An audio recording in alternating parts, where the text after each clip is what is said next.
प्रफुल्ल पवनकर जन्म उत्सव जयंती उपलक्षे आमर शांति कमिटी बैठक अनुष्ठित होता गांधी स्मृति भवन में एडीएम बालेश्वर निजे भी थे समस्त उभय पक्षर शांति कमिटी भाई मैंने भी ये प्रेजेंट थे निज निजर समस्त पक्ष रखिले जयंतीटा केमी शांति श्रृंखलार सहित हो समस्त इवेंट्स गुड़ा केमी पीसफुली से पास हो से कि आमर सम्यक डिस्कसन है भारत आमर बालेश्वर गोटे भाईचारार सहर सबुबले पार्वण ऋतु जिते बर्तमान आरंभ है सब आमर गोटे उद्देश्य थाए कि सब जिन पीसफुली हम एनी अनटुवर्ड इनसीडेंट जमती नहेब से कि समस्त प्रकार आलोचना है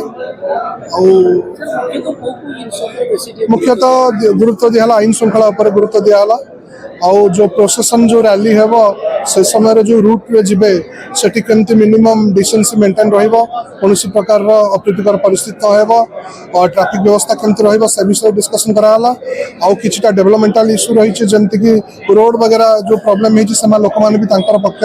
कहिले पानी फानी रिलेटेड जहाँ अच्छी सामान से जिन सब कहले ता सहित ये सब दिग प्रति करागला कौन करिया कथा डूज एंड डोंट्स ऊपर डिस्कशन करागला उच्च शब्द व्यवहार करेंगे नहीं डीजे व्यवहार करेंगे नहीं कौन प्रकार पटाखा इत्यादि यूज करेंगे नहीं समस्त प्रकार आईन श्रृंखला जमती विपर्यस्त न हो आईन जमती सब जिन शांति रे से विषय सब दिग प्रति इस्लाम जिंदाबाद पटका को लेके जो गुरे विवादित परिस्थिति देखा दी कौन से विवादीय परिस्थिति नहीं पिला माने समाने लगाई एसे कौन से विवादीय परिस्थिति नहीं सर जेतु 14 किलोमीटर आपन कहबार जे 14 किलोमीटर प्रोसेसन हम शोभा यात्रा का बाहे समस्त सबू शोभा यात्रा आमर रूट चार्ट क्रिएट रही जिते सब वाइटाल इनस्टॉलेशंस जो सब ट्रैफिक सेंसिटिव जगह रही सेठी स्पेशल डिप्लॉयमेंट रही पार्किंग व्यवस्था कराई ट्रैफिक ड्यूटी डिस्ट्रीब्यूशन कराई सीनियर अफिसर माने तार तदारक करेंगे तापाई व्यवस्था कराई सब प्रकार व्यवस्था कराई पुलिस प्रशासन पूरा गोटे होलिस्टिक अरेंजमेंट गोटे कर